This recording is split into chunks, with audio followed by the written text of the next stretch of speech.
Okay, good morning, everybody. Oh, Colby, did I scare you? No, I got confused. I'm all good. Okay, that's okay. I'm a little confused this morning also. Good morning, everybody, and welcome to this week's virtual plant clinic. My name is Bill Lester. I'm with University of Florida IFAS Extension Service in Hernando County, Florida. And joining me today is Colby Pitts, who is our Hernando County Florida Friendly Landscape Coordinator, and also our Master Gardener volunteer, Bernie. And it looks like they're getting beyond their technical difficulties. We have Colleen, who is from Chinsegut Conservation Center. Oh, and we're going to fill the little blocks today. We have Hannah logging in also. I know they had a couple of little technical problems a moment or two ago, but yeah, we have some guests today. Hannah and Colleen are here to answer all of your animal type questions. They've been kind of piling up recently. And I got a few for you today, too. So, Oh, wow. Okay. good morning, Hannah. How are you? Good morning. Good. How are you? Good. We got a little bit of an echo there. If you're sitting too close to Colleen, your mics are going to fight each other for a bit. So we'll work on that. We're not speaking, we'll mute. Yeah. Colleen, how are you doing? I'm good, thanks. Bernie, how are you this morning?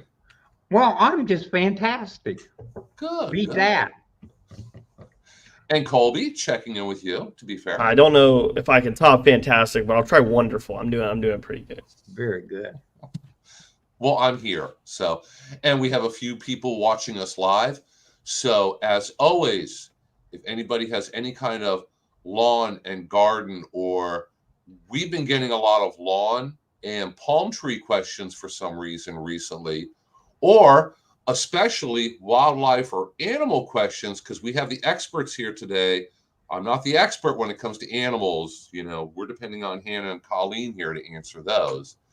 If you have any of them, go ahead and put them in the comments, and we'll go ahead and try to get them answered. Buddy, good morning. How are you doing? So let me start with a animal type question that came up a few weeks ago.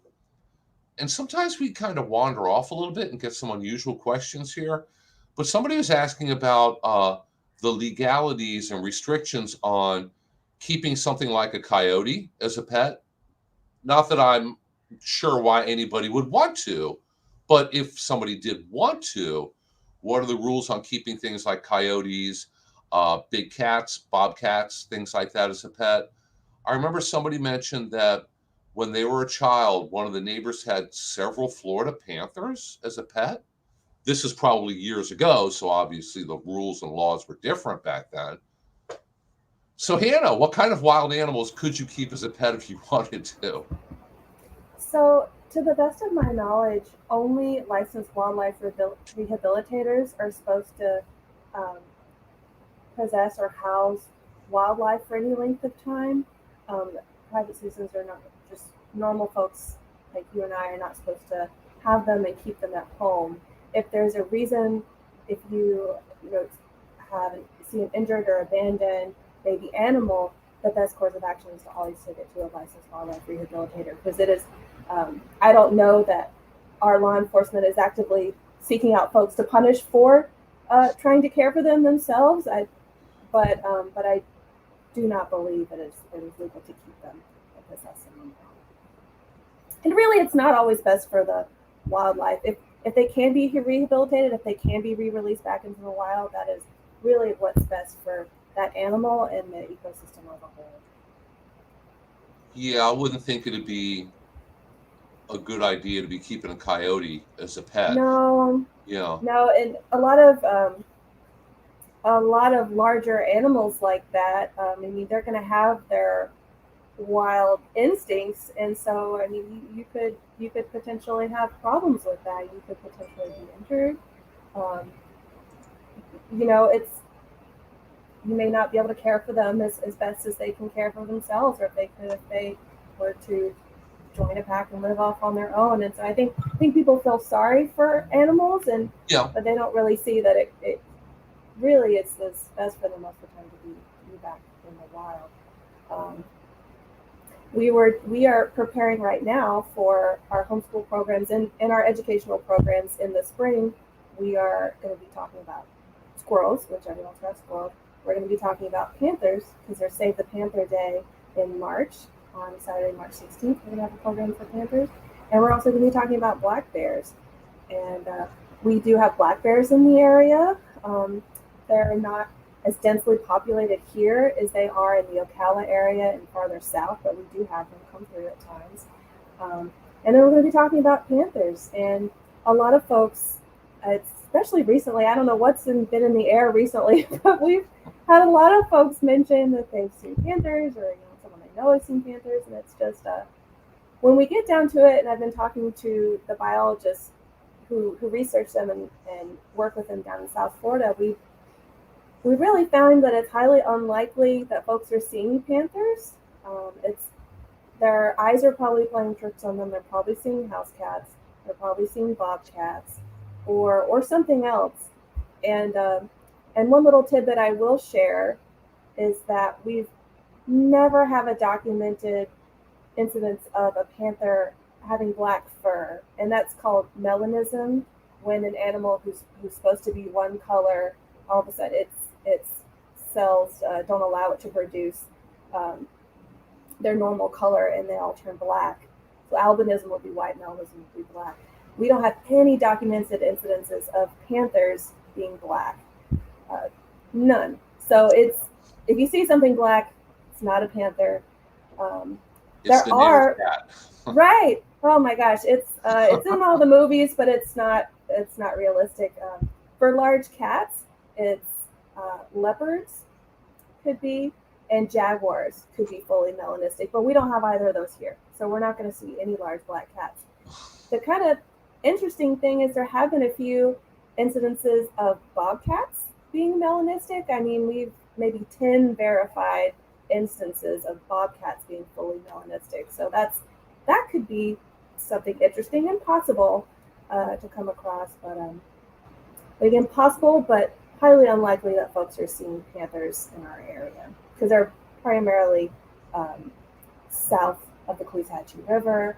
There's only about between 100 and 200 of them left in the wild. So we would have, all that we would probably see is a roaming male, maybe, because males are the ones that just work. But anyway, just to throw that out there.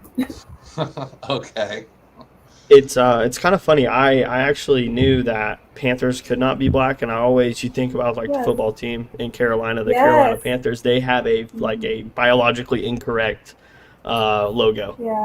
They ought to change it. I should write a letter. Right. So these fictional characters are just proliferated, but just so we know, we just put out the truth and hope folks catch on to that.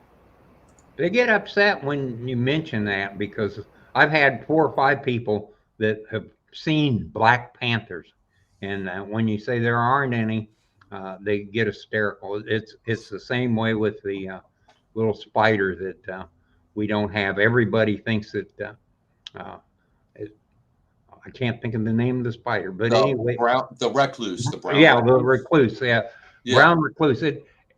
Anytime there's a spider bite that's unidentified, it's a brown recluse. And when you tell people there's only been one identified brown recluse bite ever in the state, they don't like that. They're so convinced and it's so firm in their mind that they believe it. It's just as likely, they saw an alien or Bigfoot or something, and they get just as angry as if you tell one of those guys they didn't see it.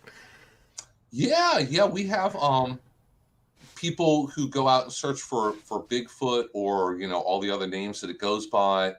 And I watched a YouTube video, gentleman up around Cedar Key, and he was out in the swamps and the woods, and they're convinced that there's at least one out there, and he was looking for it.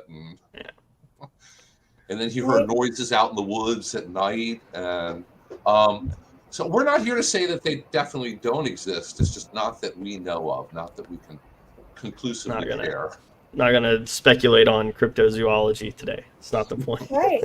Well, on that note, I mean, FWC is open to any real evidence, and they have a place on their website where if you report or if you see a panther and you have photos or other evidence, I mean, they want to see it. So by all means, submit the reports, and I believe you do get a correspondence back if it's confirmed. So yes, please let us know. Well, no, I just saw in the comment, buddy, saying that no damage for the weather events. I just wanted to say good because I know a lot of folks have some trouble with that. So. One of the things that I get a lot of questions on are little mounds of dirt. They're various sizes, and it's always people are telling me it's either too small or too big to be anything that I would mention. But what are some of the things that could be little mounds of dirt? So many of the people from up north are terrified that there's snake holes, and it's hard to explain that snakes have a hard time digging a hole since they have nothing to dig with. But what could it be if there's a little mound, say a little 4-inch mound of sand out in my driveway? What could have caused that? So if it's a little 4-inch mound of sand, it might be a little scarab beetle. And we have them here in front of our office.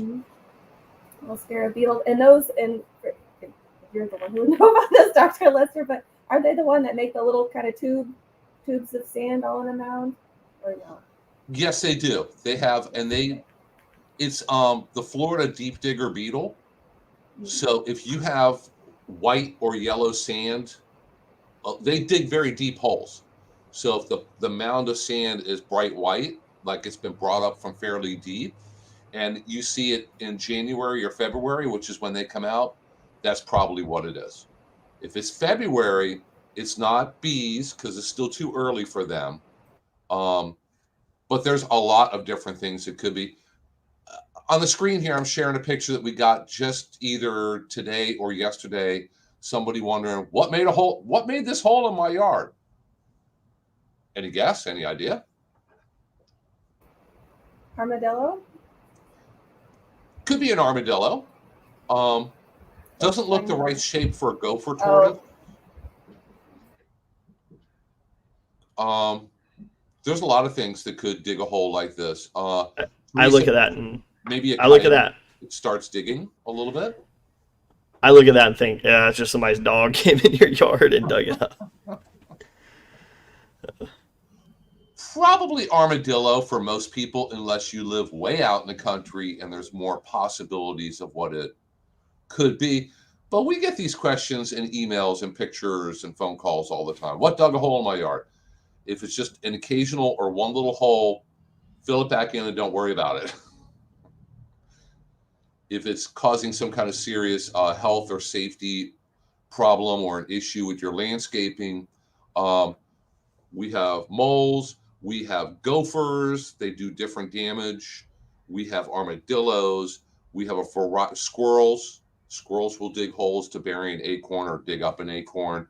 We got a lot of stuff out there in our yards. The gopher tortoise holes, I mean, there's a pretty easy way to identify those. They have like the smooth entrance, right? Because they're dragging their shells along. And if you have one of those, don't move it. Don't do anything with it, because you'll. Not only is it expensive to pay somebody to move it, it's also illegal for you to do it. So maybe something to keep in mind if you see a gopher tortoise in your yard, you think you have one.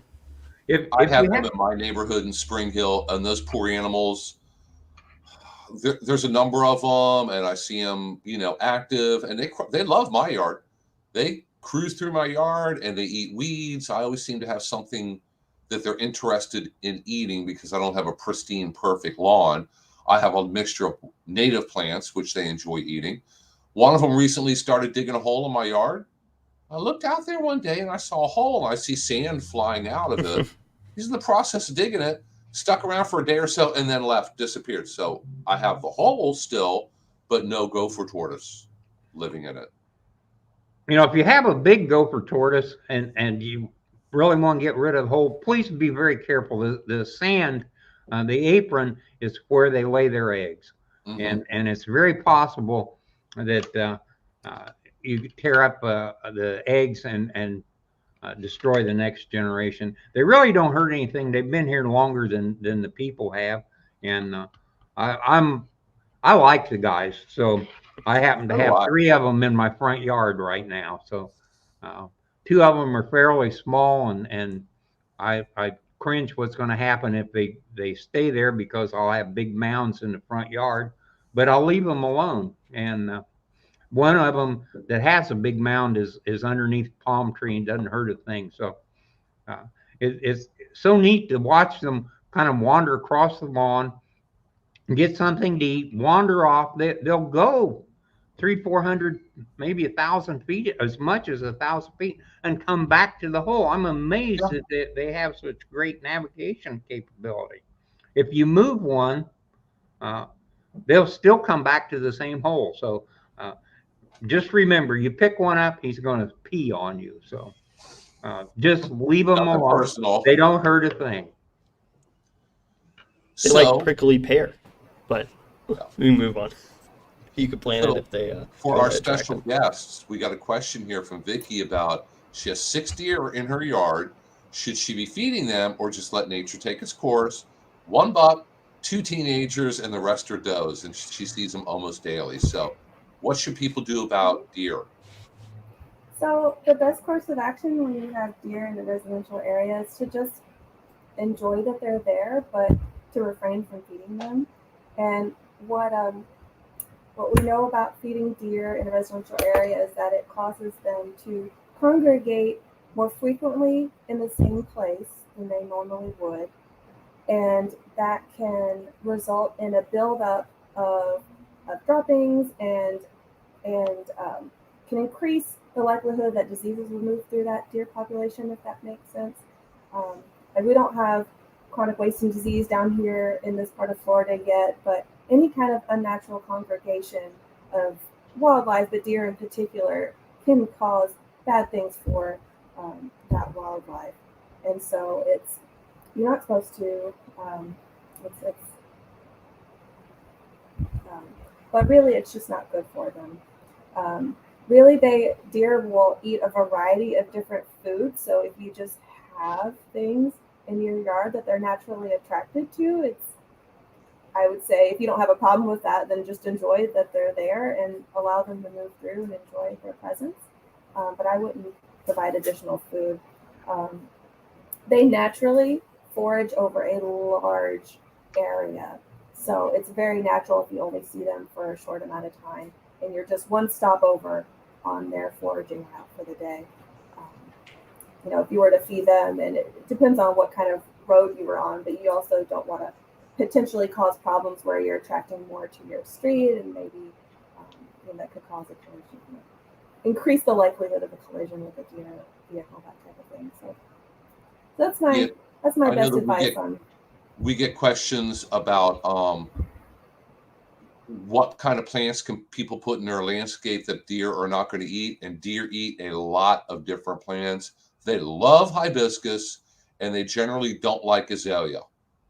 And everything else in between is kind of fair game for deer. They're probably going to at least take. I've seen them. They love citrus trees also.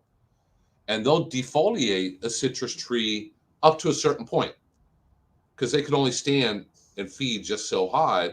Above that, the citrus tree still has leaves. Below that, they're all gone. So. Right. So when I was talking about feeding wildlife, and I assumed, and correct me if I'm wrong, but I assumed you meant like providing additional like corn or birdseed or that type of thing. But, yeah, that was what the question was. She was wondering, should she feed them to help them out? But no, they're fine. They don't need additional food. I know Bernie has some experience with some deer. You have a plant that the deer quite like.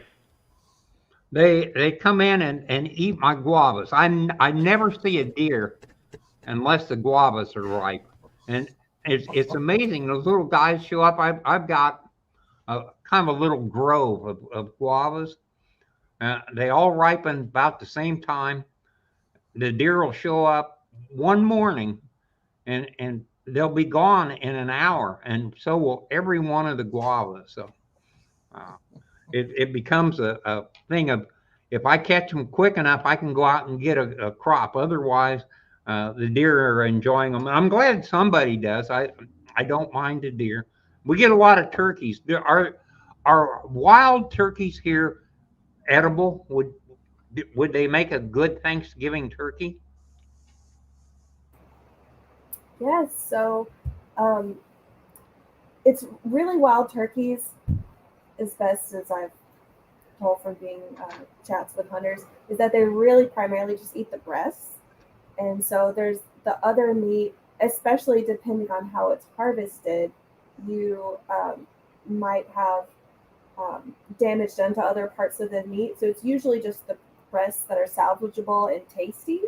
And so if that's all your goal is to just have that, then that would be sufficient. But if you wanted the whole turkey, I think you would do better to purchase the whole turkey. Okay, makes sense. Vicky said the deer haven't eaten any of her citrus. She's got 12 of them. Wow, that's great. Good for you. And they're blooming, and nothing's been touched. They want to keep an eye on them. Like I said, I did visit a pomelo grove in downtown, just outside of downtown Brooksville years ago, and they had a problem. And I should have gotten a picture. A tree that was just defoliated from a certain, chest height down, and above that was fine. Well, what happened to your tree, dear?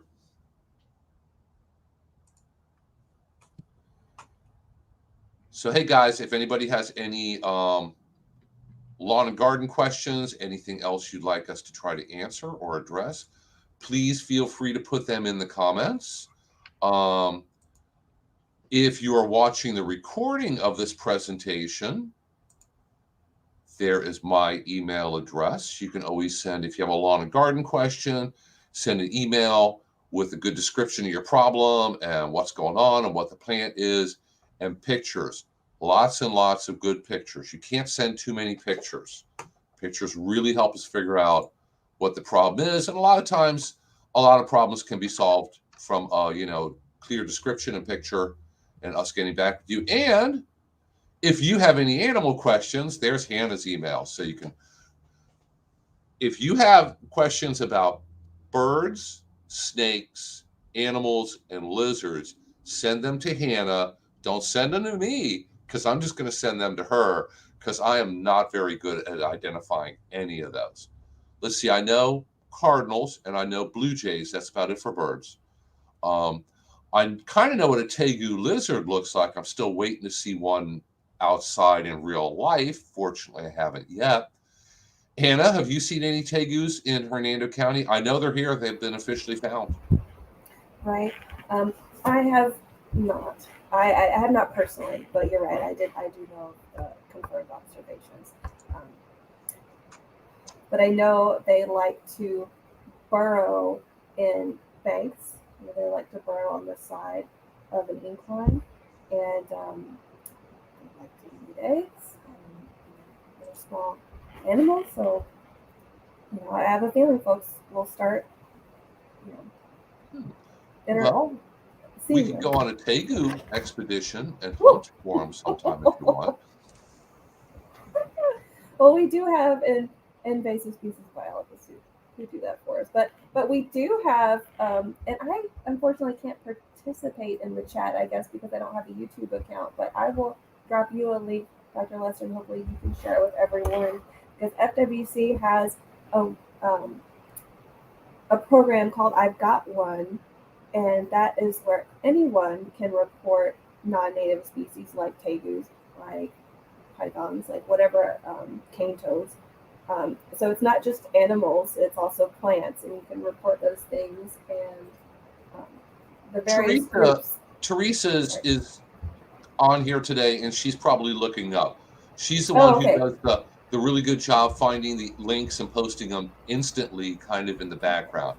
Because we couldn't make it through the day without Teresa here. I know I'd be lost. She can't find it. I'm sure we can come up with it, but we'll drop that link in the chat sometime. during the program. Yeah, I know that you Just have the a folks program. It's called I've Got One, and you guys are always on the lookout for seems like a lot of new lizards and other animals and other plants to find out where they're at and how far they spread. Yeah, so there's a group of folks who respond to these reports.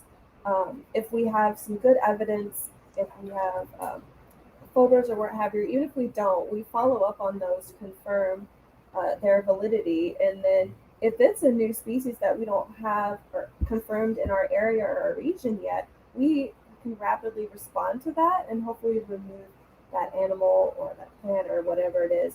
And that was really the whole purpose of the website. If we can really curb the introduction of new things, then hopefully we can stop some of these larger problems. Like, if we had been able to do that with the python or some of the earlier things that are kind of too far gone now. The whole purpose is to try to really get at those newly introduced ones and know about some of the more common ones and try to deal with those when we can. But it's a really, really great resource, and if anyone sees any non-native species, please share that.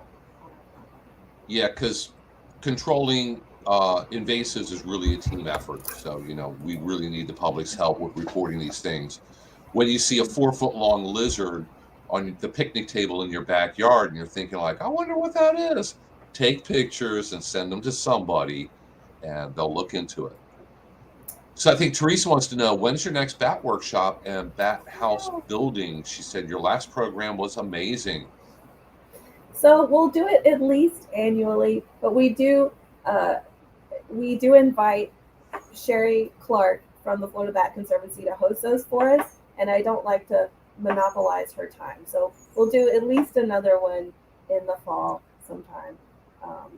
And we didn't realize how quickly the last one would fill up. So if we get some more volunteers, we'll likely be able to do a bigger one. I think we only had 13 houses available to be built in that last workshop, but I'll definitely try to make that a part of our annual lineup. If there's more information on bat houses, we can share the Bat Conservancy's website because they have all the information out there. But I know the workshop was really helpful. Do you put all that on your Facebook page? We do. Teresa, can you share the link to their Facebook page? Colleen, that park is a beautiful place. It's a great community resource, and nobody knows about it. When are you open to the public? So our official hours are Friday and Saturday from 8 to 2. We are usually here Tuesday through Saturday, but we can't guarantee that the center will be open those days. But our trails are open dawn to dusk, 7 days a week. You would access from our southern entrance, which is located at Snow Memorial and 41. There's a parking area there and a walk-in entrance. Now, do you still have some association with the Big Pine Track? Yep, the Big Pine Track. That's another one of our locations. We have that, and then we have Perry Oldenburg. The main entrance for Big Pine is over on Old Crystal River Road. There's also a walk-in entrance that's located kind of kitty corner from our southern entrance. Those are 3 great locations, and like I say, that it's a shame that nobody knows they're there. Perry Oldenburg is a really nice, I'd say 4-hour, 5-hour hike to actually see the whole place. Big Pine Track is one of those things that if you're interested in what Florida kind of looked like 100 years ago or 200 years ago, it's a great place to go. And I have been to all the parks and led night walks in the parks, and because of my age, I've kind of slowed down and don't do those things anymore. I walk a mile, I just lay down and die. But the going down the hill and going back to the wetlands area is not a problem. But when you're done, you've walked a mile and a half or 2, and you're coming back and you have to go up the hill to get back to the center and get to your car. That's beyond me. So, but Right. I don't understand why the people in Tallahassee haven't spent a little more money to promote it.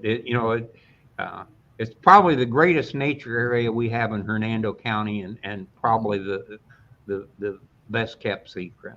So yeah, and for those who haven't been here, we do have, as you were saying about the walk down to the prairie to the wetland area, we do have a nice newer, it was just built last year, outdoor classroom down there with the boardwalk that overlooks the prairie down there besides our viewing blind. And those areas are a little more shaded.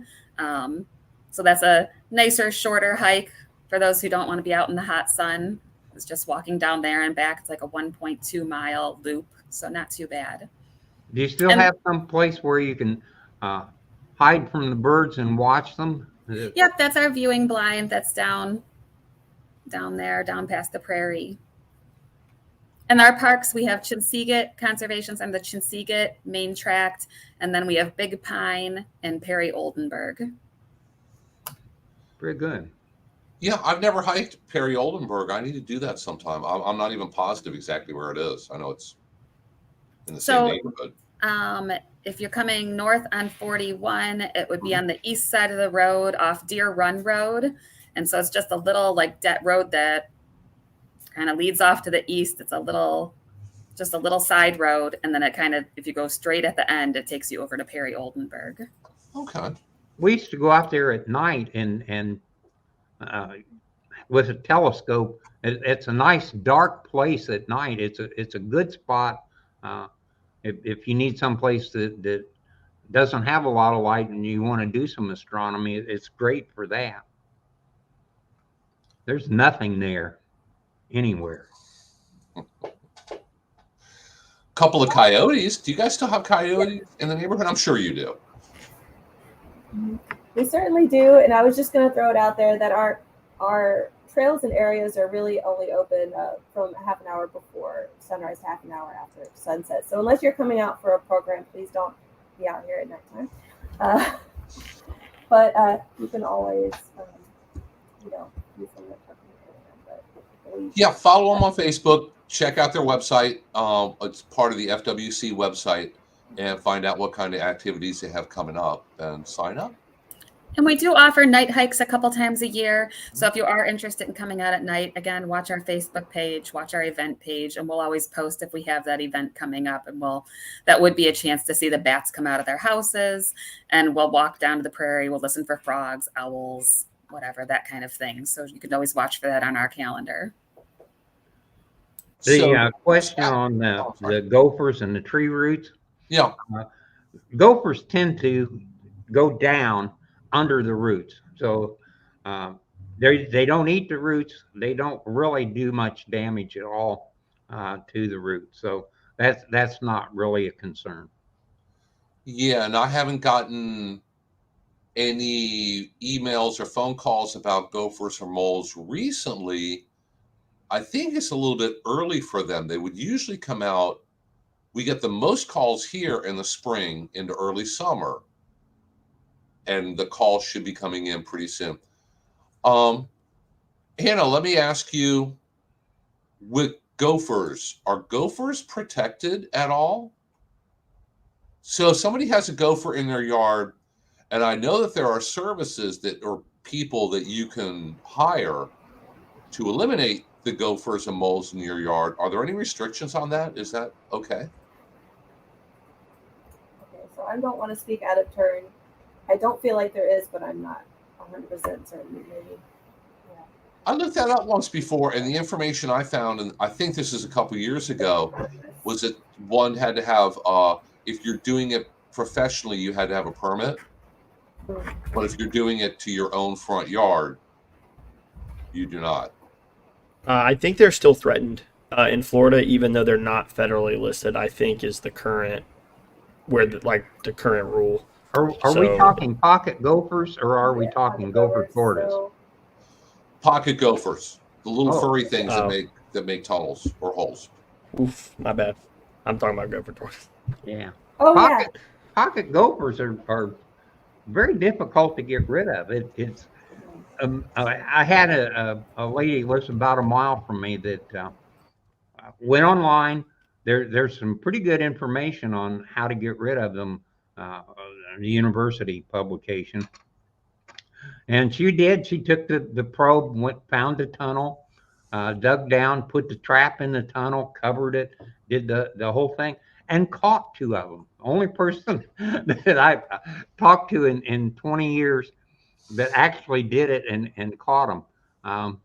In Arizona, they use a poison gas system that they make from a bucket and using road flares.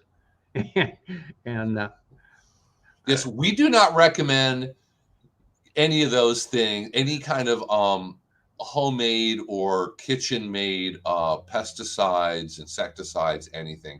And there are pellets, and the problem with the pellets is if you use the pellets and you kill the gopher, and the gopher is on a surface, a bird eats the gopher, a vulture comes along, eats the gopher, you kill a vulture. Right. It's not. The coyote comes along and eats the vulture, and you kill the coyote, and more vultures come in and eat the dead coyote, and you kill, and it just becomes a mess. You end up, those pellets kill a lot more things than just the target insect or target animal. So I really hate poisoning animals. You know, it's like rats. If you poison rats, they die in your attic and they smell. You know that's the downside. That's kind of retribution for using poison, because it is not a good way to solve the problem. And it does cause, because of those problems with non-target effects on other animals, it is illegal to broadcast it is illegal to do above ground broadcast applications of those types of poison baits to control wildlife. So it's for just the reason we talked about. So there are pellets that can be put below ground, and we can debate the effectiveness of that. But because they're a native wildlife species, they're protected by Florida law. So Diana asked for the your Facebook again, and there it is. And Paige mentions, not sure if it was already mentioned, but with parks, annual state park passes are half off until the 15th. So it's actually until the 13th, but still, it ends Saturday. Yeah, so get it before. Get an annual pass and save yourself some money and go to more parks and spend more time out in the woods amongst the trees, and spend less time sitting at home obsessing over moles and gophers and lizards in your lanai and all those other things that I hear about that's stressing everybody out. Just don't worry about it. The lizards will take care of them. Says, hey, you got a snake in your yard? Just leave it alone. Go out for a hike and meditate and relax. On that note, it's also fishing and hunting licenses are half off. So if you enjoy fishing and you're not exempt from some certain licenses, then those are half off right now too. So for instance, a lifetime Florida gold Florida hunting and fishing license, if any kind of license to give you for the rest of your life, it's only $500 right now, and it's normally over $1,000. But even every level of license is half off. So even an annual license would be half off. I just renewed my fishing license just a couple weeks ago.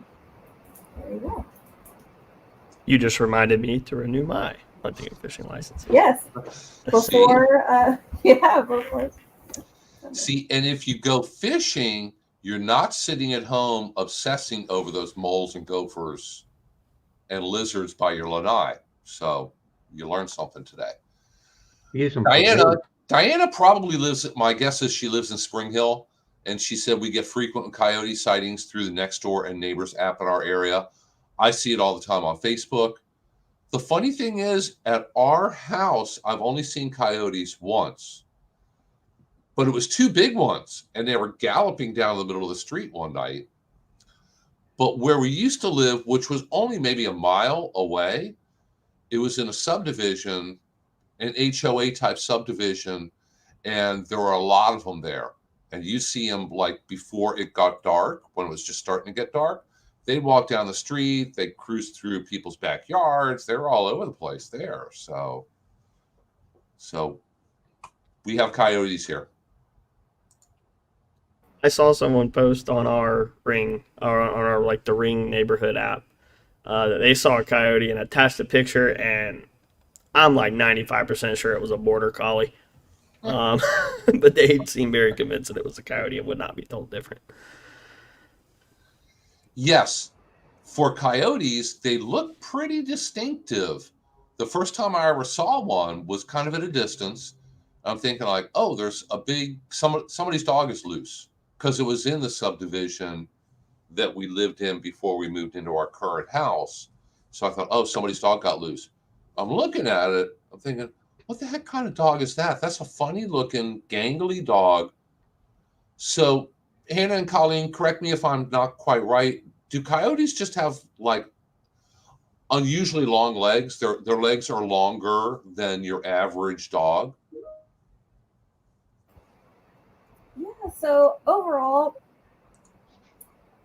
they may be a little longer, but I feel like the best distinguishing characteristic is really their face and to a certain extent just their coloration in their tail. So they're going to have that wild wolf looking like long muzzle and those big ears that stick up, and they're going to have that tawny brown to gray coloration in that real kind of fluffy tail, not as long as or fluffy as a fox, but still kind of long. But they can range from that to burnt orange, so there's some variation in their coloring. But I've like you said, I feel like the closest thing to a pet that someone might have would be like a German Shepherd. But even then, German Shepherds have very, not spots, but like they have very distinct dark and lighter areas. The coyotes are really, they don't have any distinct spots or things like that. It's really just a gradient of that grayish brown to rust color. And they're pack animals, so they're usually found in a group. But that's not to say you might not see one alone. They're in every county in Florida, so there's nowhere you could go in Florida that you would not potentially see one. And they do well because they're generalists, which means they can survive in a variety of different habitats and eat a bunch of different types of things. So they're omnivores. They eat meat and some plant material. So it's not as much plant material, but they can if they need to. And so they do really well in a neighborhood where maybe there's those pocket gophers or rabbits or squirrels or a lot of stray cats. Or a lot of stray cats. I didn't want to say that, but yeah, keep your pets indoors at night. Keep your pet food away from, just not accessible, either in a screened-in porch or just better yet to have that pet food indoors, because that can attract a variety of different wildlife. So really, there's ways to live with them, and for the most part, they're going to leave you alone and go on about their business. But the biggest threat they may pose is to smaller pets, and the best thing to do for them is to not leave them outdoors unsupervised. Yeah, they move around quite a bit. Sorry. When we had all three of our dogs, I always wondered what would happen if a coyote got in the backyard. I always figured if it happened at night, I'd be paying for stitches at the emergency vet. But between the three of them, I always figured that they would work together as a little team. And if there was just one of them, they'd win, but I'd have to be paying for stitches or something. So, but here, let me show this real quick. But we only have one now, Cashmere. And if he ran across a coyote, I don't know. He'd give it a really good fight, that's for sure. He'd probably want to play with it first, and then once he figured out the coyotes aren't very friendly, things would break out then. Yeah, Diana says that she's encountered coyotes while walking her dog, and they take off. She carries pepper spray. That's always a good idea. But the problem is, if you're out walking your dog, you always want to have it on a leash. You want to be especially protective of little dogs. Now we have a little Chihuahua, and she is 7 pounds. Cashmere is 70 pounds, and the Chihuahua is 7 pounds. 7 pounds isn't very big. And if you're talking a hawk or an eagle or a coyote, that's just, that's just asking for trouble to leave your little tiny dogs out there running loose. So. I have been flying off this field for years. I've worked at this airport here, and we're about, I don't know, maybe 1,500 feet, 2,000 feet from where the runway is. And I've seen red fox and gray fox both on this property several times over the years. So there are a lot of things living here that most people don't realize are here. I went out to Chinsegut one time. Right across from the entrance to Chinsegut, in the middle of the day, there was a bobcat about 500 feet back from the road, just sleeping on a log. So, the insects, the animals here are amazing. My neighbors had chickens and didn't put them in at night, and the bobcats had field day. So if you don't see them, it doesn't mean they're not there. It just means that they're smarter than we are.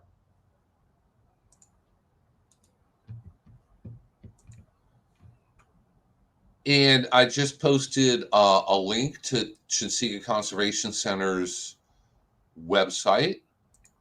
And let me go ahead and post one for some more information from FWC on controlling gophers, I believe, here. A funny story about that. That's a great point, Bernie. Yes, they're here. They're often nocturnal or crepuscular, so we're not seeing them as often, but they're here. And we live in Hernando County. I live in Hernando County as well. And one time at the time we had dogs, and they were 45-pound bird dogs. And I let them out in the backyard before I realized that there was a bobcat in the backyard. The one and only time I've ever seen one. And we have a wood pile stacked up between two trees. And I kid you not, the bobcat was on one side and my dog was on the other. And before my dog realized, never even saw it. Before he kind of realized something was amiss, the bobcat turned and took off, and it just gave us both a good laugh. But they're here, they're around, and I think we live in a very wooded area, so the bobcat was just curious.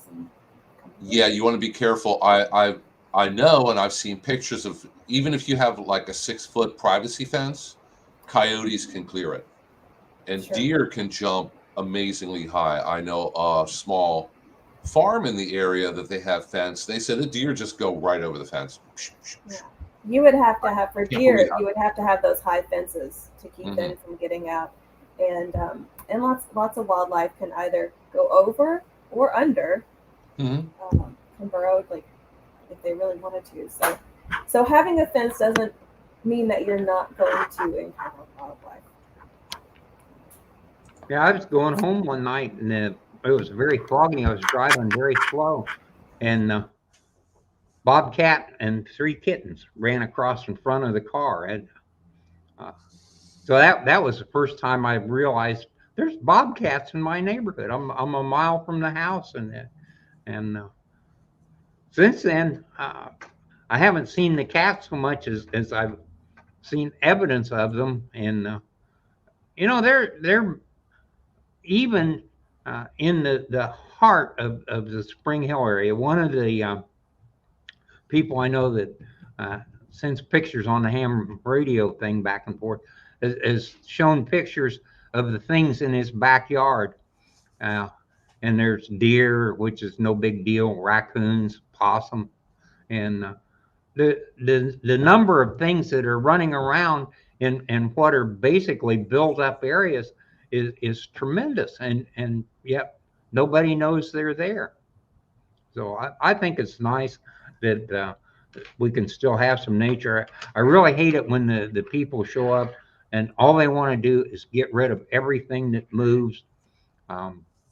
If you see a snake and it's not a coral snake or a rattlesnake here, it absolutely is not a problem. If it's a black snake, it's a wonderful thing to have. As long as you got black snakes, you don't have problems with other snakes. So, it's just kind of tragic. People bring two pieces in and want identification. Don't do that. I really hate seeing all the snakes over the years. I'll bet we've had 15 dead snakes, two piece where people took a shovel and killed the snake before they brought it in. And never once has it been a rattlesnake, although every person that brought the snake in thought that it was probably something poisonous. Never had a poisonous snake brought in for identification.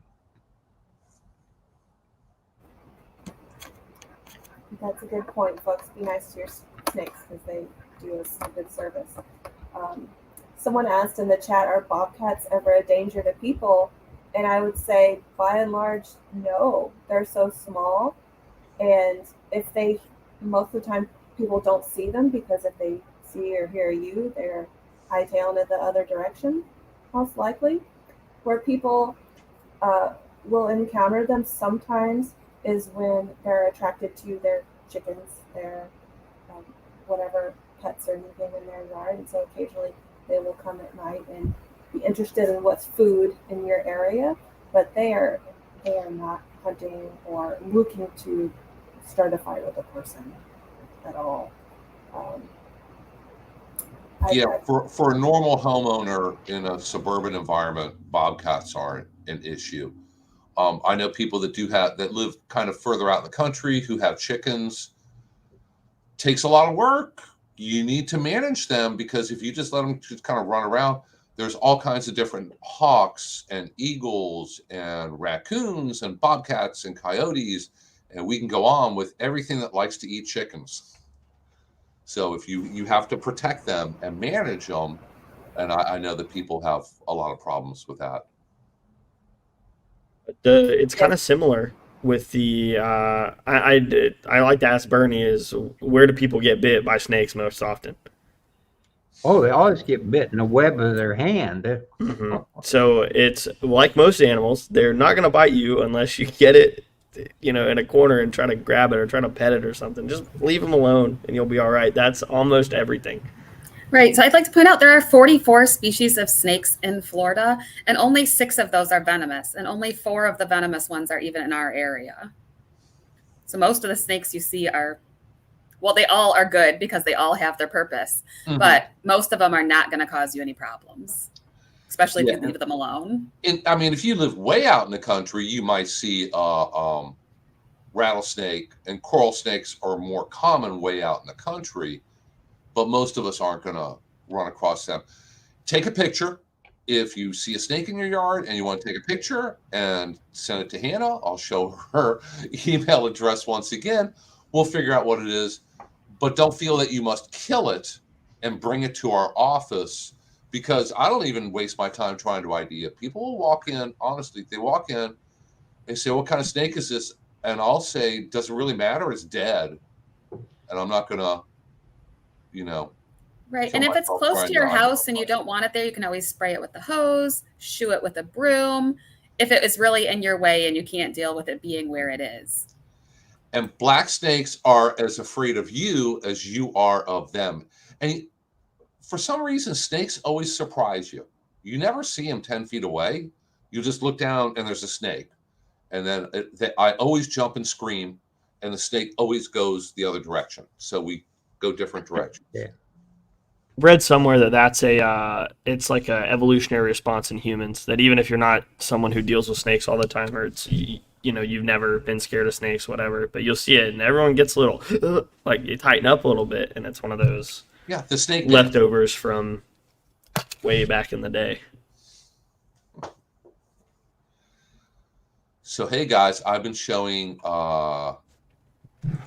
different various information on the screen here.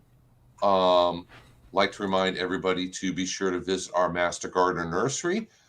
Do you know this coming Saturday, we're going to be celebrating Arbor Day out there.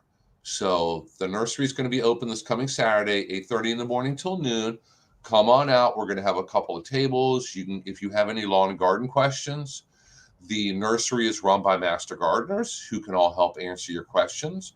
You can bring in pictures of snakes and pictures of bobcats and whatever it might be, and they'll help you figure out what it is. So stop by this weekend. We have a huge number of past recorded classes on Hernando County Government's YouTube channel. So be sure to check that out sometime. Go to YouTube, little search box at the top, look up Hernando County Government and check out our recorded classes there.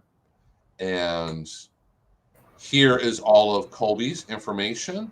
That's going to lead to his email, their website, everything you need to know about upcoming compost bins / rain barrel classes. We generally do them together.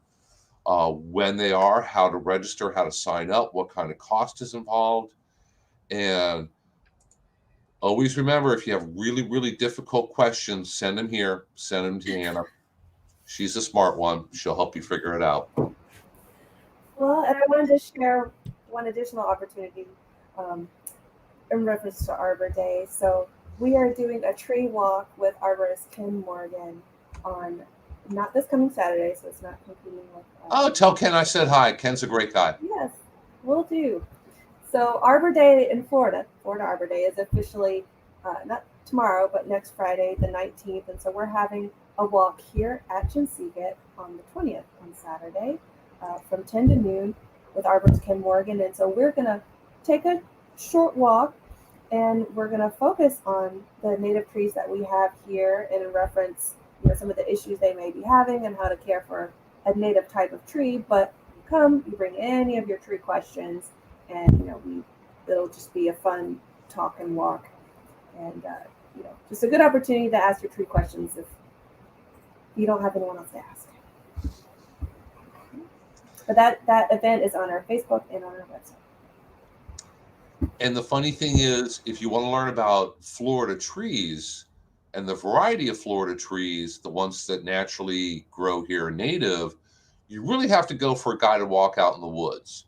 Because in residential landscaping, you're only going to find a small number of different species. We did a presentation. We had a guest come over from Lake County Extension, Jamie Lynn Doherty, and she's a tree expert. She has all the ISA arborist certifications. She worked with New York City tree department or tree whatever up there in New York City. She has a lot of experience. And we walked around our nursery, and she was amazed at the variety of trees that we had there. And they're ones that you don't see in people's front yards. You see live oaks, you see sycamores, a handful of others. But some of the, at our nursery, we have a huge, water chestnut oak. And you probably have them in Chinsegut. Maybe out in the woods, they like a heavier hammock kind of soil, but you never see them as a front yard tree. Landscapers don't use it. You don't see them in subdivisions. So get out there and go for a hike in the woods if you want to see a whole variety of trees that grow well here. Yes, these are the trees that will grow with no care. Just no fertilizer. After they get established, you don't have to water them. Don't have to spray for bugs. Don't have to go out there and keep trimming them or pay your guy to prune them up. You just kind of set it and forget it, plant it, let it grow, let it give you some shade. When the leaves fall, don't stress over it.